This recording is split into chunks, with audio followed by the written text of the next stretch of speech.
Floor is open, Steve. Me and you, dialogue. This is like, what was my man's name? Roy Firestone? Yeah. Do the in-depth. You do that, yeah.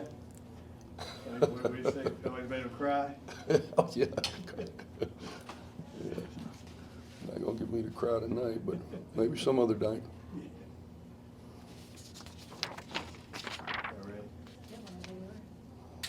What is funny game, man? When, coming off what you came up and then play the way you did tonight. Just kind of what was the key tonight?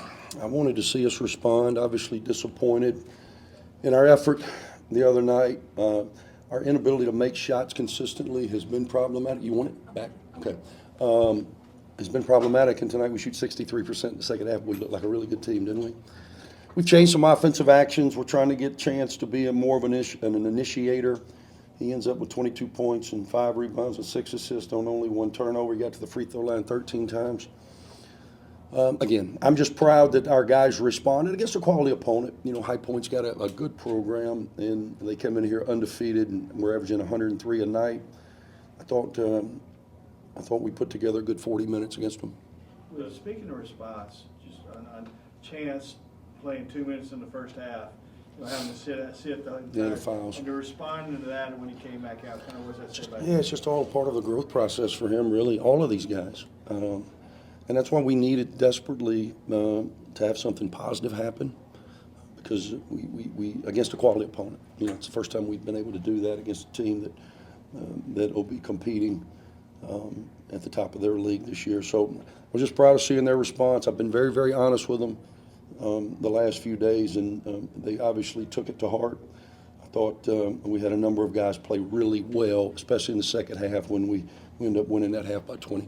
How encouraging was it to see Ahmad Robinson just make it from 3? I mean, y'all have obviously been struggling from 3, but how encouraging was that? Yeah, it's very encouraging. We go 4 for 13. The good thing is you can tell we didn't shoot as many. We need to be a little more decisive in the ones we take. We've always been good at a couple of things here in our time, and it's something that I really believe in because ultimately we play in a possessions game. We do a pretty good job off our offensive glass. We don't usually turn it over. This team is turning it over too much. Today, 11 is better. It's a better sign, and most of those were unforced. And then we usually win that free throw line, and tonight we did win it by 5 points. We've got a number of keys to victory that we go through. There's 8 categories, and we won 7 of them tonight. And if we do that on a regular basis, we have a chance to be a respectable team. What was the difference maybe in the quality of shots from the first half compared to the second half? I think with the dribble penetration, I think we were able to get the ball in the paint. We were reversing the ball. In our first few games, including the exhibitions, I think we were trying to do too much on the first side of the floor. We weren't making the defense rotate, and that's when defenses break down. It's when we break down, when you force us into rotations. And we weren't making our opponent do that at the rate that you need to in order to try to get the ball in the paint.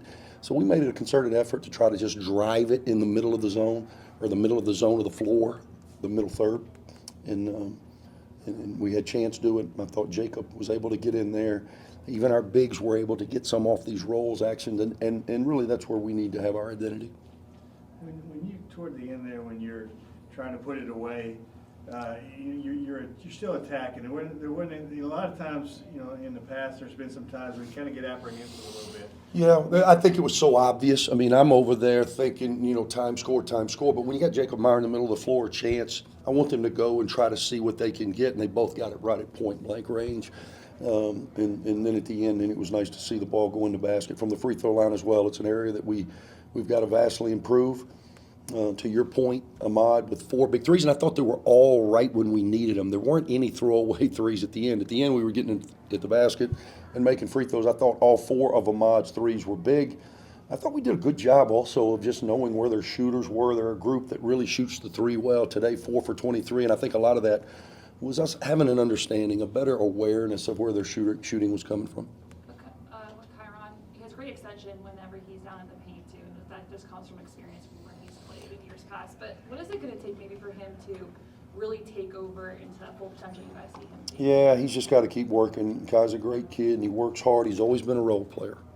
And we need him to star in his role here. There's more opportunity for him than he's maybe had in the past. and he just needs to attack that. But today, he had very, very solid minutes on the floor. I thought he gave us physicality at the rim, and he's plus 14 in his time on the court. So, productive night for Kai, as well as all of our front court. I thought Daniel did a good job when he doesn't, go out there and try to show everybody he can dribble. Steve, when next time you see him, would you acknowledge the fact that you appreciate his ability to dribble? He doesn't have to show you anymore. You mentioned also a key part of these early season games is finding a leader or a group of leaders.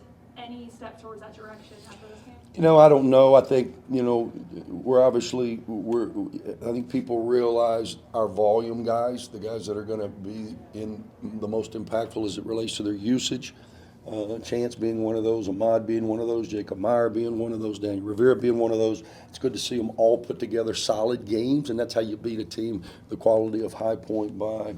Ended up being 17. And I just saw happy faces in the locker room, which we need, These guys, man, they put a lot of pressure. As a coach, it's always a fine line. You want to hold them accountable. You want to make sure that you do not give in to the standard that is necessary in order to not only to represent the green and gold, but to win games, guys.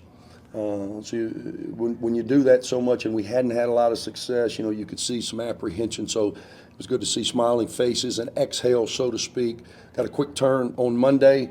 Another big 2-game homestand before we go on the road for the next 4. So we obviously have stubbed our toe. We can't do that again. How big was the role or the job that Q did in the first Great. half when Westbury was down? Great. And I was going to play more in the second half. He started cramping up. Can you imagine that? He did great. I'd sensed it. It was kind of a gut feel. I'd sensed it. We put him on the scout team. And so, because a lot of times when you're practicing, you're trying to be concise as you're preparing for a game, and some of the guys don't get as many reps. So we put a lot of those guys on the scout team so they can get reps. And yesterday, I told him when he went out there, man, act like you're playing for High Point because you played maybe as good as you played. He knows their stuff better.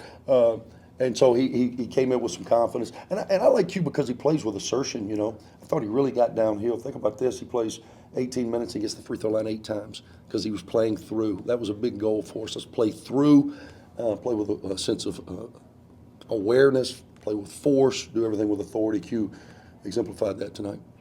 I'm not sure what the NIL difference is, but do games like this against High Point prepare you for conference play? Yeah, definitely. They're a very respectable team. They came in, as I think in 81 in the net. Now it's early, I get it. I mean, really the net's not going to really fluctuate a lot, but it was good for us because we actually were an underdog just based on our last performance. Those numbers move just based on how you play, and I get it. For us, it's way too early to figure that out, but I do think that's the type of opponent that you're going to see game in and game out in the American. You mentioned the players and the potential you see this team having, but you yourself on the sidelines, is there anything you've learned maybe these past few games? Yeah, I told myself I was just going to go with the flow, man. I was just going to be a lot calmer. How'd you like it? I'm like Mike Tyson, man. I've got a plan until I get hit, and then I just revert back to habits. I'm trying not to be too much, but at the same time, enough. This group needs guidance, and right now I've got to hold the reins until somebody takes over. Tonight was a step in the right direction. At least I can scoot over a little bit. What did you guys do real quick in the second half on 3? We had 17 in the first half, and just tried to square the ball up and stay in front of him, and I thought we were getting good help late, meaning those bigs, when you got a point guard playing in the middle third of the floor, it's easy when the ball drives from the side. The rotations are easy because everybody can kind of see what they're supposed to do. But when it comes from that middle third, a lot of times when it's a smaller guard, they don't even see it till the end. I thought Ahmad was doing a good job of not giving him straight lines like we were doing in the first half. Then I thought our bigs were really coming over and making him play through bodies. Thank you.